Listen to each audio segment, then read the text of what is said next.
Hello, darlings. Welcome to our Sip and Spiral podcast with Em and Larnz. How are we going, Larnz? I'm good. Hello, beautiful people. Hello, friends out there. What's happening over there, Ems? Just having one of those days where you just relax because it's completely and utterly raining and torrential outside. So this is where we're at today. Okay, all right. I can imagine the weather's great over where you are. Look, it As is quick, always. quick welfare check for Larnz. I know that we've talked about this a couple of times. I am not calling from my prison cell today. This is my staff accommodation and it's beautiful, thank you. So first of all, though, we've got our sip. What are we sipping today, doll? What are we sipping? What you got? I have come over to the side of tea, caffeinated tea. It's not my normal hippie tea. It's just a flat-out black tea today. Yep, I'm here, I've arrived. Oh, there we go. Yeah. The tea gods have spoken. Yeah, so you'll be nice and buzzed, darling. You'll be nice and buzzed for today, for our chin wag today. We all love an unhinged Larnsy. Yep, great. Good-o. Yeah, absolutely do. Of course we do. So I've got my up and go. I've actually decided to stay away from the tea this morning. I've got my up and go protein vanilla, purely to give me some energy and protein. So I'm hoping I'll be bouncing off walls by the end of this. So that is my sip today. Make sure, everyone, that you grab your sips so we can spiral together, of course. So we're spiraling today, Lance, about personalities. We're going to take a deep dive into personalities today. So one of the first things, yeah, I know it's dangerous territory, but one of the first things that was different about us that we'll discuss, you know, there's two types of people on the planet, isn't there, in regards to introvert and extrovert people. You know, so we can probably guess, the audience can probably guess which one's which in this duo. But so we're thinking of a survival guide. Right? Yeah, or on what planet, doll? On what planet? No. So, so we've got an introvert and an extrovert survival guide. So let's think about how do we as introverts and extroverts survive on this planet Earth? I'm going to go over to you, doll. As an extrovert, what's your guide for everyone? What's your advice? Well, look, I wonder how many people can relate to this. You sort of don't know you're an extrovert until people let you know that you're an extrovert. Because, of course, you're just flapping around in the wind, per se, personality-wise, thinking this is me. I was just talking to my work colleagues about this yesterday, about the attraction that takes place between introvert and extrovert people. We sort of seek each other out. Now, I can imagine the introverts avoid us like the plague, you know, and that's quite introvert in itself, isn't it? But as an extrovert, I find it highly amusing. There's just something so comforting and amusing. It just really fills my heart with love and laughter when I see someone that is introvert and I meet them and they've got so much to offer that they hold inside for whatever that looks like. You can speak to that because that's your thing. But for me, it's more like, wow, you've got all these things to share and you're quite funny and you're really quite charismatic and you've got all these things to talk about. But yet you don't. You sort of sit quietly somewhere else and let's go over to the dark side a little bit and come over and play on this turf for a bit. And it doesn't take long before the dancing shoes are on and we have the best time. But to answer the question, I mean, that was a really extrovert way of answering it as well. Do you know what I mean? Like it's just, there's no concise, with a bit of spice in there too. So there's no sort of concise way to say it. It's just, you see the world in a kaleidoscope. There's just so many colours and facets to people and okay, you do it that way, but, you know, could we do it that way as well? Does it have to be done that way? Just because you can doesn't mean you should. You know, so you sort of think in this like multicoloured universe, I guess. That's my experience, yeah. I love that. That's really, I'm actually quite jealous of that analogy, to be honest. I want to see colours in a kaleidoscope. But no, I love that. That's really good. It's exhausting though, love. You have to take care of yourself and recharge your social batteries because being extrovert and loving people so much, wanting to hear their stories and everything you get to the end of the day and you've accumulated a dozen types of energy. So yeah, you do have to recharge and us extroverts often, believe it or not, love time out. Quiet time, which is quite interesting because you think, oh, wouldn't you just always be That's a bit introverty, doll. That's a bit introverty. Yeah, exactly. Bizarre. Now, what about you? What's the world through the lens of Emily Dale? Oh dear. Oh, it's a world that it's quite an interesting one. If I mean that's a nice way of saying it, but no, introverts, as what you just stipulated with extroverts, I suppose we need our downtime. Downtime is key, especially in social events and gatherings. I found I've become more introvert in my adulthood. You know, it's bizarre. I feel like I've sort of evolved, for better or for worse, I'm not sure yet, but it's that sort of thing where we need that downtime in order to recharge our batteries, because socializing is very, very exhausting in the way that we prefer deep, not saying you guys don't at all, I'm not saying this, but we prefer more one-on-one conversations rather than group, like in a group setting. Do you know what I mean? And correct me if I'm wrong, if what I'm saying you disagree with at all. And that's also why I actually applied for Big Brother. So, you know, I stipulated a lot on the show that I wasn't there for the money, I was there for the experience and the mental challenge. And a part of that mental challenge was to be like, Emily, you're an introvert, Dal, right? Pop on in there and be with a house of strangers in a hugely social experiment and see how you come out, if you come out alive. And thankfully, I proved to myself that I came out pretty unscathed. So, Yeah. you know, it proved to myself that I could do it. And also with introverts, I find is we usually have a small group of friends, you know, usually on your one hand. And that's because obviously you build a lot of trust with people in particular, and you're quite selective with who you give that trust to. So I've got my friends on my one hand, which, you know, you're included. I probably make you the tall one Tall man over here, which yes, would make sense. Thank you, Dal. The tall man, I'll make you the Amazonian. Thanks, darling. And with introverts as well, we avoid conflict like the absolute plague. Yeah, it's a tough one. And in Big Brother, for example, I preferred to keep out of conflict and observe what was going on rather than participate, if that makes sense, because I need that time to process. You know, I'm that type of person that in an argument, which I very rarely get into because I hate it, but in an argument, I take a while to process. So after the argument, I think of all these things I could have said that would have supported my point. So I'm the type that just sits there like a stunned mullet and observes the chaos. So what about you? What about you with conflict, love? What are your thoughts? Look, I think that healthy conversations go a really long way. I'm not scared of confrontation. I know that a lot of people are, even when they're not introvert. I know that confrontation can be seen as a bit of a dirty word. You know, open communication has the potential to produce some really great insight into what the other person's going through, so that you can squash those yucky feelings that you might go away with later and ruminate about, and things you should have said, and is that what they meant because they didn't open up? Should I have approached it this way? I don't like conflict at all. No. To the point where I guess the extrovert in me likes to see the conflict diminish.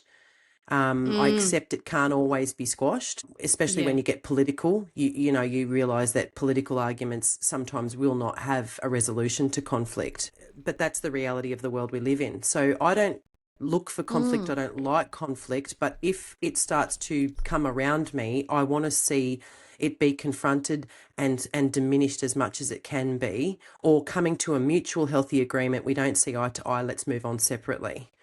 And that can only be done through open and honest communication, is my experience. And I guess being what you would call extrovert definitely assists that. It's a good aid, because extrovert can be misunderstood sometimes too. You know, I'm not demanding the attention in the room or commanding it. It's just I love people. I think people appreciate that I enjoy them, and there's definitely times where I'm nervous. I still get very nervous going to a social gathering with lots of people, but I use that extrovert personality trait to fake it until I make it. And it's funny because we've talked about this before, about why we both went on the show, and they're both the same answer, with a different approach. So you went on as an introvert to do a social experiment. I went on as an extrovert to do a social experiment, but for different challenges, different personality challenges. I think it was inevitable we were going to have different personalities in the house. I was looking forward to that. And what we've talked about before is what our friends and family thought they were going to see versus the edit that came out. Then you've got the public perception of what they saw through edits. We had a divide of people that were following. We had live viewers and then we had daily show watchers.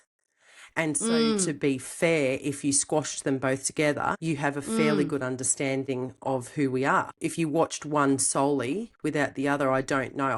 I've never actually watched the daily edits and I've only ever been sent TikToks of little things here and there. Conversations, there's a lot of things that were edited that never got across. That's a story for another time, which we will get into. Yeah, another time. Definitely. But yeah, I think that the friends and family, what they would say about that was that, yep, you were you. There was nothing I saw that was out of character. Even when you cracked it towards the end, we could tell you'd had enough and it was hard on you because it takes a lot for you to crack. So we knew something was going on. We couldn't figure out what it was, which obviously no one except the house people know what it was. But the jovial extrovert side of me was definitely something they were like. Didn't see that a lot. It was like you were in work and mum mode a lot of the time. So, you know, I found that quite interesting. And I told you that I felt like that a lot of the time too, you know. But you and I definitely found moments to have those. We had a lot of fun when that personality would come out with the pranks and things and we'd be in stitches of laughter. And then the introvert moments where I remember the first bit of conflict that came up. It wasn't between me. It was between another couple of housemates and you said, oh, I just want to run. I just want to go. And I said, it's all right. Sit down next to me. I got you.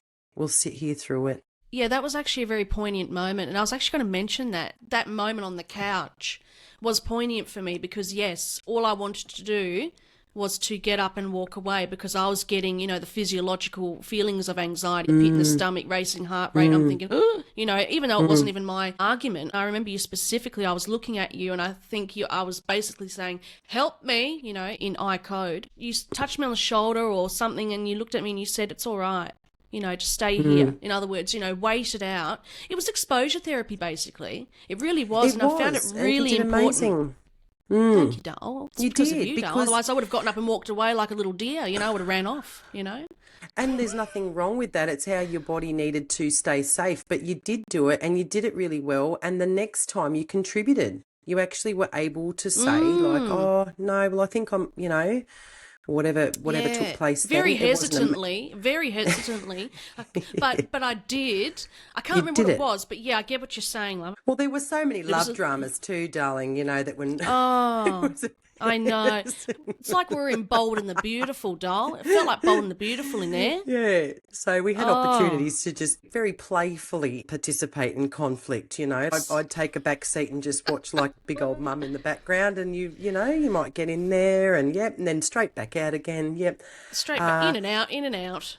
But you had that little ridey bike moment in the BB Eats kitchen and it was, you know. Oh, don't remind me. Oh, bless. The introvert in you was just... For those who don't know, there was an argument in the BB Eats task challenge where we were locked in well, not locked, but we were in a room that mimicked a cafeteria. You weren't allowed to leave. Yeah. Anyway, and there were two housemates having a row. Obviously, I was put there for a reason, either to mediate or feel very uncomfortable, and I achieved the uncomfortable one. That was well achieved, and you see me pacing up and down like a headless chook, and because I was thinking, I need to get out of here. This is beyond a joke at this point. Why am I even here? But obviously, you waited out and paced up and down, and you know, we finally went out of the room and went on my bike and went my jolly way. It was a good way out. Yeah, popped the helmet on and chuffed off. And I was sunbaking like a lizard at a waterhole. And you came out afterwards and you went, oh, you're not going to believe what just happened. I went, what? Because I couldn't hear anything, obviously, outside. And you were just like, oh, no. It was a pressure cooker in there. Yeah, it's like you run a marathon, tell you what, an emotional marathon. I tell you what, the sweat was dripping down the brow. I can tell you that, and it wasn't hot weather at that point. That wasn't the reason. Sometimes you've just got to ask yourself sometimes, what in the world? Oh, Segway. 100%. What in the world? What in the world? What a segue, Lance. That was smooth. Hey, am I What? getting good at this? What in You the are, world? darling. What in We the got to world? trademark you in a minute. Yes, what in the world? Uh, Yeah. What Lance, in the world? have you got a story for us? I do. I'm naturally drawn to the articles that are so intriguing. And then I think, you know what? That is doomsday prepping. And people Oh, hear no, enough. don't. They hear enough of it. So whilst I would like to do that, I've decided no. Today's What in the World is going to be about the Gloucestershire cheese rolling competition. Cheese You rolling, what? breaking records of cheese rolling down a crusty hill. Yep. Are you Yep. joking? It is Wow. official. It is official that Chris Anderson, the previous world record breaker, 38-year-old world record holder for rolling the 8-pound wheel of cheese down the Cooper's Hill, has had to hand over the title to the young whippersnapper, Tom Kopke, I believe is how you say his name. He was a YouTuber. He's challenged him. Okay, Chris Anderson's had to come out of retirement. It was being described as a death-defying annual race. What do you mean by death-defying? What, cheese to the head? I can't even cope with this. It's Cooper's Hill.